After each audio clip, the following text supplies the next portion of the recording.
지난 6월 14일 대한민국 철도사의 한 획을 긋는 역사적인 순간이 있었습니다.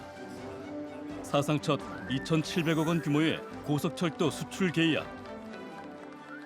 이번 계약은 2,700억 원 규모로서 국내에서 운행 중인 KTX 이음 열차를 우즈베키스탄 현지 여건에 맞춰서 개량한 차량 총 42량, 42량, 한 편성에 7량씩에서 6편성이 수출되는 것입니다.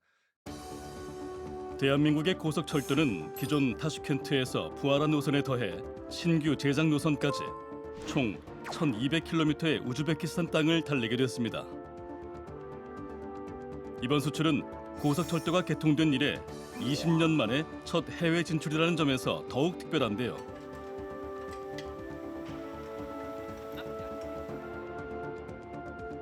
우즈베키스탄에 기존 운행되고 있던 스페인의 탈고사를 제치고 이뤄낸 쾌거. 이것은 대한민국 고속철도 개발의 역사가 고스란히 담긴 결과였습니다. 고속 차량 기술이 전무했던 한국은 1994년 프랑스 알스톰과 시속 300km급 고속 차량 도입 및 기술 이전 계약을 맺었는데요. 당시에 기술진의 텃세가 매우 심했는데 무엇보다도 교육을 형식적으로 성실히 이행하지 않는 경우가 대부분이었습니다. 결국 온갖 고초를 겪어가면서 우리 스스로 바닥에서부터 차근차근 기술을 익혔습니다. 자체 기술이 없어 수입에 의존해야 했던 대한민국이 이제 한국형 고속철도 기술을 수출하는 나라가 된 것입니다. 20년 만에 우리가 설계 제작한 차량을 다른 나라에 수출할 수 있다는 것 정말 감개무량하죠. 전 세계로 수출한다는 그 목표를 가진다 그러면 500km, 1000km까지 도전해야 되지 않을까요? 밑바닥부터 시작해 세계 시장에 인정받기까지 대한민국 고속철도가 가진 저력은 과연 무엇인지 피드리포트 이슈본에서 조명해봅니다.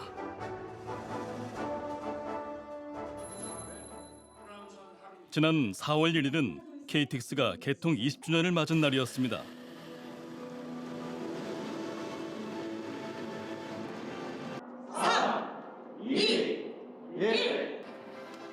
이날 행사에서는 최고 시속 320km로 달리는 신형 고속열차 KTX 청룡이 공개되기도 했는데요.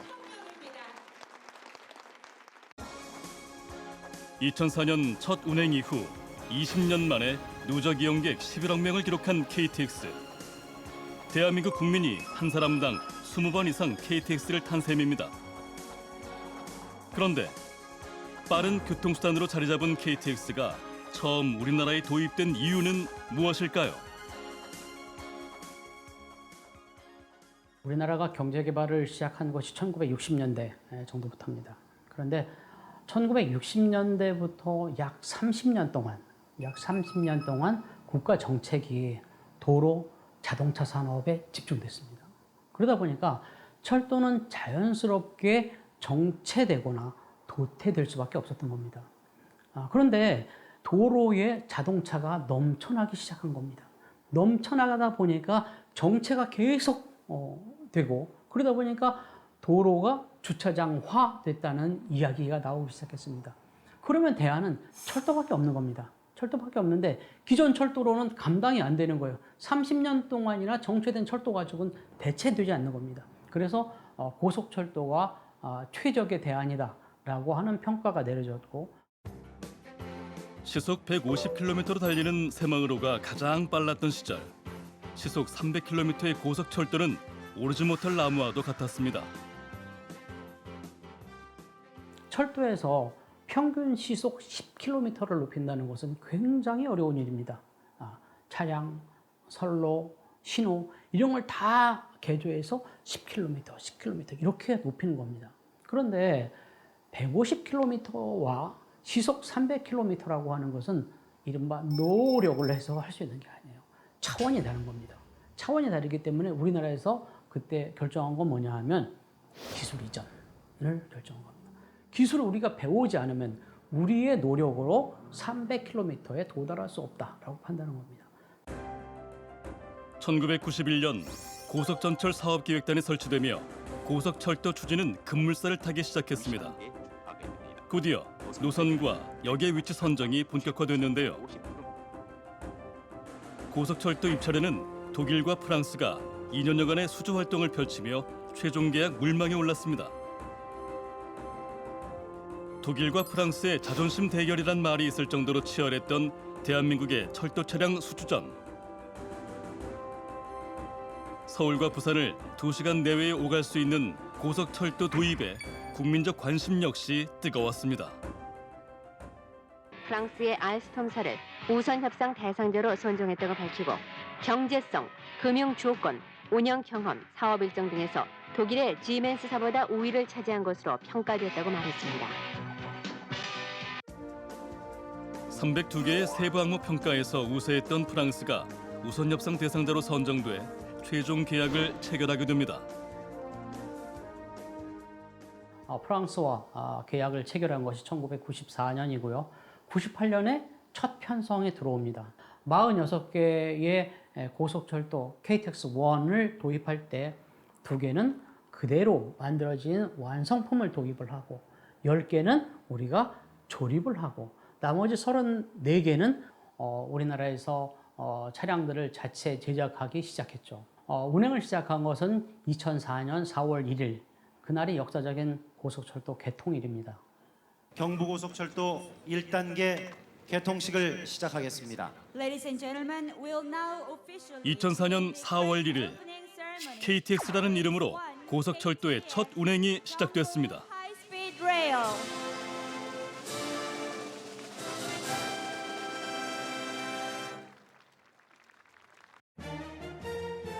우리나라 철도의 최고 속도를 기존 시속 150km에서 300km로 증가시킨 속도 혁명이 시작된 것입니다. 승객 여러분을 안전하게 모시겠습니다. 문은 전례 없던 속도로 달리는 기차의 등장을 누구보다도 설레는 마음으로 기다리고 반겼던 것은 국민들. 타보니까 너무 좋고요. 첫날 개통하는 날 이렇게 타보니까 너무 좋고 저희 나라에 이렇게 고속철도가 생겼다는 거에 대해서 좀 감격스럽고 기분이 좋습니다. 마음이 들떠 있습니다. 앞으로 뭐 좋은 철도가 되겠죠. 처음 손님을 모시는데요. 너무 떨리고요. 단군 이래 최대 국책 사업인 KTX 고속철도 건설에 저도 한 동참을 하게 돼서 너무 행복합니다. 열심히 하겠습니다. 지역 간 통행 시간을 획기적으로 줄여 전국을 반나절 생활권으로 묶은 KTX의 등장은 교통뿐 아니라 우리 일상의 많은 것들을 바꿔놓았습니다. 하지만 반쪽짜리 성공, KTX는 곧 큰 장벽을 만나게 되는데요.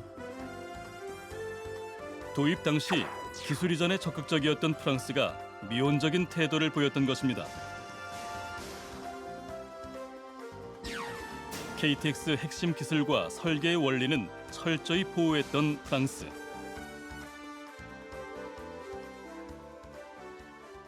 네, 여러 어려움이 있었는데요. 이 개발 초기에 프랑스에서 기술 이전 교육을 받았던 때부터 어려움의 시작이었다고 할 수가 있습니다. 그 당시에 프랑스 현지인들이 굉장히 저희들을 좀 기술적으로 좀 무시하는 듯한 이거 실제 우리가 알려준다 한들 너네 거기 가서 정비할 수 있어? 이런 식으로 많이 좀 무시를 했고 나중에는 저희들이 너무 적극적으로 하다 보니 심지어는 저희들이 있는 장소에서는 정비를 안 하고 본인들 몰래 정비를 한다든지 또 못 보게 하려고 천막을 친다든지 그런 서름이 좀 많았었던 것 같습니다. 정확하게 말하면 프랑스에서 만약 갖고 있는 기술을 3단계라고 얘기한다고 하면 프랑스에서 우리에게 가르쳐준 것은 1단계 기술입니다. 프랑스에서는 이미 1990년대 듀플렉스라고 하는 2층 고속 차량을 운용하고 있었어요. 그 기술을 갖고 있었습니다. 우리한테 그런 거 가르쳐주지 않았습니다. 그러니까 정확하게 우리가 배워온 고속철도 기술은 1980년대 프랑스가 고속철도를 처음 운행시킬 때의 기술입니다. 정확하게. 자체 기술 개발이 절실하게 필요했던 상황. 한국은 프랑스의 고속철도를 분해하고 다시 조립하며 하나하나 기술을 습득해 나가야 했는데요. 70여 개의 산학연 기관이 참여한 가운데 한국형 고속철도의 개발을 위해 수많은 시행착오를 반복해야 했던 시간. 당시 건설교통부는 1996년 12월에 350km급 한국형 고속차량, 즉 G7 개발 프로젝트를 추진했고 시속 350km를 주행하는 데 필요한 핵심 부품 국산화 및 요소 기술을 바닥에서부터 하나하나 쌓아 올릴 수가 있었습니다. 이 프로젝트를 기반으로 한국형 고속철도의 첫 모델 G7을 완성해냈는데요. 프랑스에서 이전받은 KTX 1세대와는 다르게 알루미늄 합금으로 대체하는 등 자체 기술력을 확보하게 된 것입니다.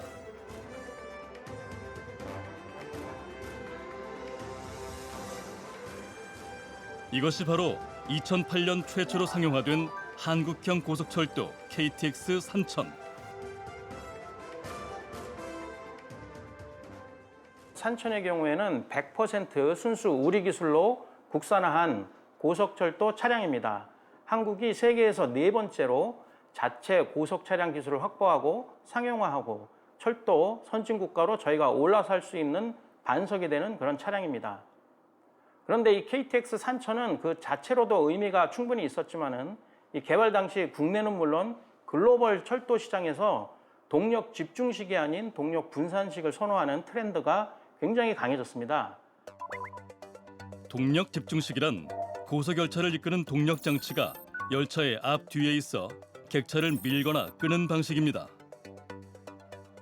동력 장치가 앞뒤에 있는 동력 집중식 차량과는 다르게 모든 차량에 동력 장치가 설치돼 최고 속도에 도달하는 시간이 짧고 감속이 자유로운 것이 동력 분산식 고속 차량의 특징인데요. 동력 집중식이라는 것은 앞뒤에 무거운 동력차가 있다 보니까 선로에 대한 손상이 큽니다. 그러다 보니까 동력 분산식이 개발이 돼서 동력 분산식은 각 차량마다 동력 장치가 붙어 있는 거거든요. 그러다 보니까 이게 등판 능력이 뛰어납니다. 급가속, 급감속이 뛰어나요. 특히 우리나라처럼 국토가 좁아서 역과 역 간격이 짧은 나라일 경우에는 급감속과 급가속, 등판 능력이 굉장히 중요한 요건이거든요. 그래서 우리나라가 개발하기 시작한 것이 동력 분산식입니다. 첫 한국형 고속철도 개발의 기쁨도 잠시, 수출까지 염두에 두고 있었던 정부와 국내 기업들은 동력 분산식 고속철도 개발에 집중했습니다. 동력 장치의 소형화와 호환성을 위한 개발이 새롭게 진행되어야 했던 상황. 그렇게 탄생한 KTX 이음. 2021년 또 한 번의 큰 도약을 이뤄냈습니다.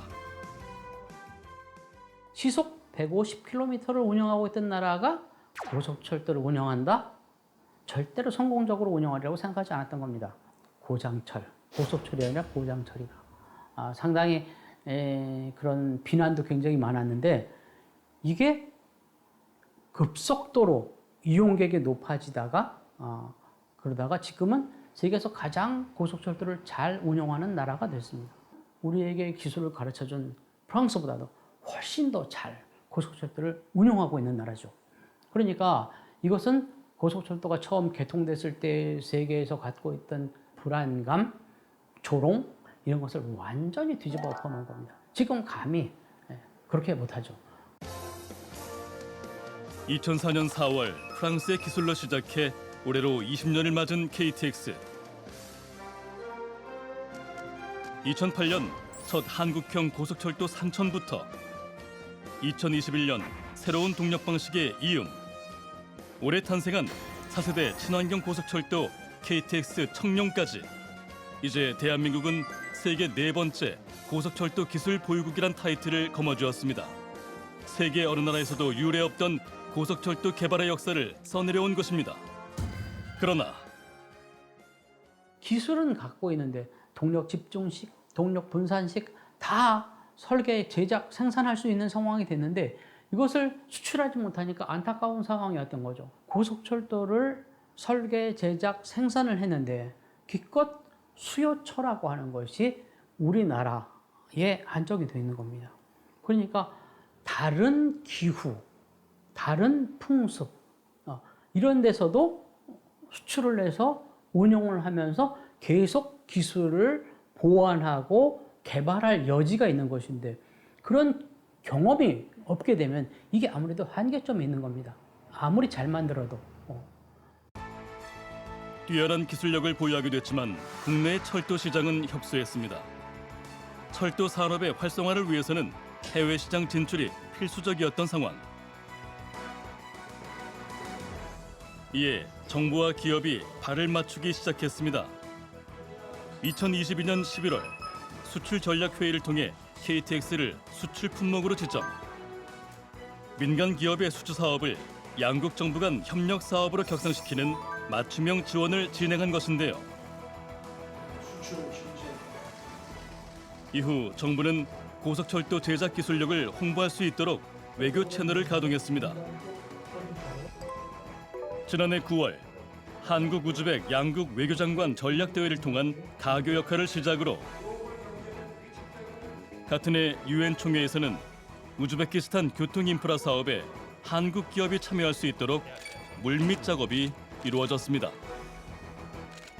전부터 만나고 싶었습니다.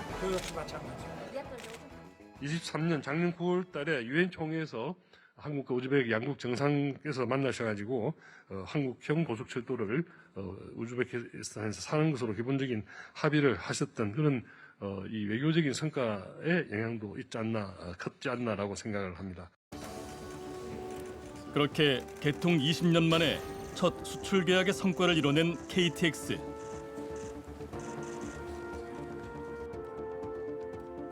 우즈베키스탄의 철도 현대화 사업을 발굴하고 출사표를 던진 기업과 외교를 통해 든든한 지원을 아끼지 않았던 정부의 협력으로 이뤄낸 결실이었습니다.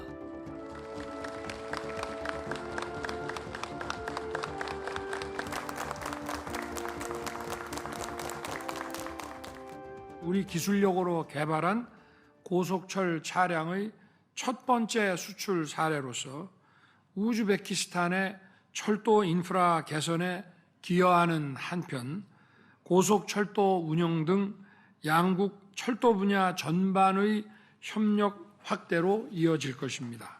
우즈벡 고속철은 한마디로 정부 대 정부, 즉 G2G 사업이었습니다. 현대로템이 초기 사업을 발굴하기는 했지만 그 진행 과정은 정부와 정부 간 협의가 주를 이뤘습니다. 한국형 고속철 논의는 평가 단계에서부터 양국 외교장관 회담, 경제부총리 회담, 그리고 정상회담까지 차례대로 확대하면서 활발하게 이어졌습니다. 이번 수출은 앞으로의 고속철도 해외 진출에 교두보를 마련했다는 점에서 더 의미가 깊습니다. 첫 수출 소식이 철도 관계자들에게는 더욱 특별할 수밖에 없는 이유인데요. 생산 현장은 요즘 기쁨으로 한껏 고무되어 있는 분위기. 정말 신입사원부터 해서 어려운 환경을 많이 겪었고요. 그러하면서 할 수 있다, 주변 동료들과 할 수 있다라는 그러한 긍정적인 마인드로 현재까지 있었고요. 기회가 된다라면 뭐 제가 잘못한 부분도 고치러도 가야 될 상황이 올 수도 있고, 그리고 자랑스럽게 가서 제가 만든 차량이라고 가족들한테 소개도 할 수 있을 것 같습니다. 제가 철도의 생활을 하면서 철도인으로서 이렇게 큰 사업에 제가 제 역할을 좀 일부를 좀 담당을 할 수 있었다는 게 정말 철도인으로서 큰 자긍심을 느끼고, 거기에 또 수많은 저희 협력업체와 중소기업들의 기술이 집약된 수출이라고 보고 있습니다. 이번 우즈베키스탄 수출은 고속차량 연구 개발부터 함께 해온 국내 128개의 부품 협력 업체들도 동반 해외 진출이 가능하다는 점에서 더 큰 부가가치를 낳을 것으로 예상하고 있는데요.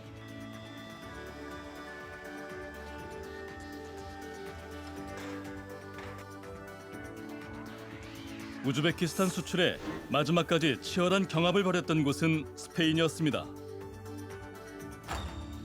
스페인을 제치고 계약을 성사시킨 한국. 우리 기술로 개발한 고속열차가 유라시아 대륙을 달릴 수 있게 된 비결은 과연 무엇이었을까요? 끝까지 이렇게 경합을 벌였던 곳은 기존의 우즈베키스탄의 고속철을 납품한 스페인의 탈고사였습니다. 하지만 스페인의 탈고사 같은 경우는 열차만 기존에 공급을 했고 어떤 유지보수에 대한 기술 이전을 이루어지지 않았기 때문에 우즈베키스탄 입장에서는 유지보수 기술 이전까지 포함한 패키지 딜을 한 한국에게 우선 기회를 준 것으로 알고 있습니다. 우즈벡 철도공사와 체결한 고속철 공급 계약에는 우리나라의 KTX 이음과 유사한 EMU 250 차량을 총 6편성 42량을 공급하는 내용입니다. 그리고 우리나라의 고속철도 유지보수 기술을 이전하는 내용을 포함하고 있습니다. 스페인의 고속철을 들여 13년간 운행했지만 기술을 배우지 못했던 우즈베키스탄. 유지 보수 기술 이전 외에도 한국형 고속철도가 가진 장점은 더 있었습니다. 우즈벡형 KTX 이음은 기존 운행 중인 차량에 비해서 길이가 짧음에도 불구하고 승객 수는 389석으로 35%가 더 많고 속도는 250km로 20km 더 빠르고 진동과 소음은 작고 승차감은 더 좋으니까 기본 성능 면에서 우월하다고 볼 수가 있습니다. 주행거리가 최대 750km로 매우 긴 장거리 운행을 해야 하므로 KTX 이음에 식당칸을 한 칸 추가하게 됩니다. 이 드넓은 우즈벡의 사막 평야 진해를 달르고 여름에는 40도 이상 그리고 겨울에는 영하 40도 이하 눈도 많아서 이 냉난방 장치에 최적화는 물론 사막의 모래, 먼지, 눈, 얼음 등에 대한 그런 방진, 방수, 방설 설계를 반영해야 됩니다. 40도에 이르는 우리의 여름과 영하 20도를 오가는 강원 산간 지역을 달리도록 만들어진 KTX의 성능이 장점과 경쟁력이 된 것입니다. 우즈베키스탄 철도 환경에 최적화된 맞춤형 설계도 가능한 것인데요. 이미 외부와 실내 조감도 설계는 완료된 상태.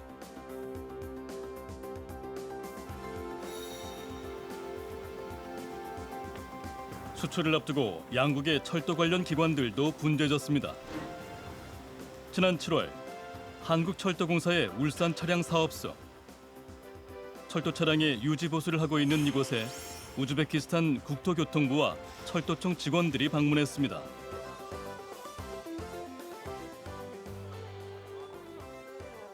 운행 중인 차량입니다. 그래서 실제 이제 이 차를 이제 지금 분리하려고 지금 준비하고 있는 거고요. 차량의 기능상의 이상이 있는지 없는지 확인하는 게 첫 번째. Нужно сначала осмотреть, есть ли проблемы в функции подвижных составов. 우즈베키스탄 수출 모델과 흡사한 KTX 이음의 정비 과정을 살펴보기 위한 자리. 우즈베키스탄 관계자들은 첨단 장비를 통한 차량 관리에 잠시도 눈을 떼지 않고 집중했는데요. 이날 참여한 우즈베키스탄 철도청 관계자가 가장 큰 관심을 보인 건 역시 과학적인 철도 관리 시스템. 저희들이 정비하는 데 있어서 실제 이 작업장을 어떻게 구성하고 운영하고 있는지와 또 사용하는 설비는 어떤 거에 있는지 그걸 가장 궁금하게 생각하는 것 같습니다. 자기네 나라도 우리처럼 이런 작업장을 구성할 수 있는지 많은 정보를 좀 달라고 하는 그런 질문들이 많았습니다. 20여 년 전 우리의 모습이 이렇지 않았을까요? 자체 기술이 없어 프랑스의 기술 이전을 받아야 했던 대한민국이 20여 년 만에 기술 수출국이 되었다는 것을 실감하는 시간. 이제 철도 선진국으로서 해외 시장에 우리의 기술력을 인정받은 셈입니다.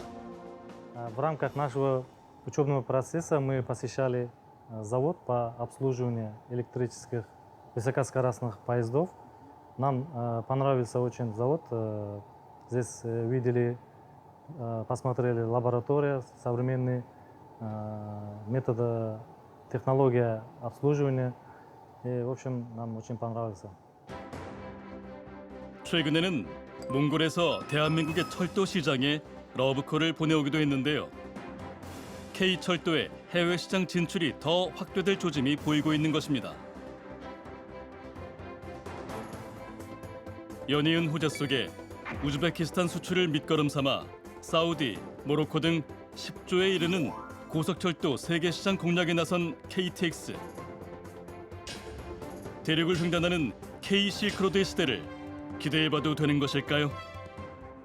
우즈베키스탄에서 성공적으로 우리 KTX가 정착을 하게 되면 그 명성이 다른 주변 국가, 특히 뭐 카자흐스탄이라든지 타지키스탄이라든지 그런 국가로 더 알려지게 될 것이고요. 꼭 고속철뿐만 아니라 한국 철도에 어떠한 기술이 널리 퍼지게 된다면 해외 시장을 좀 더 개발하는 데 큰 도움이 되지 않을까 하고 생각합니다. 이제 막 해외 시장에 첫 발을 내디딘 한국의 고속철도.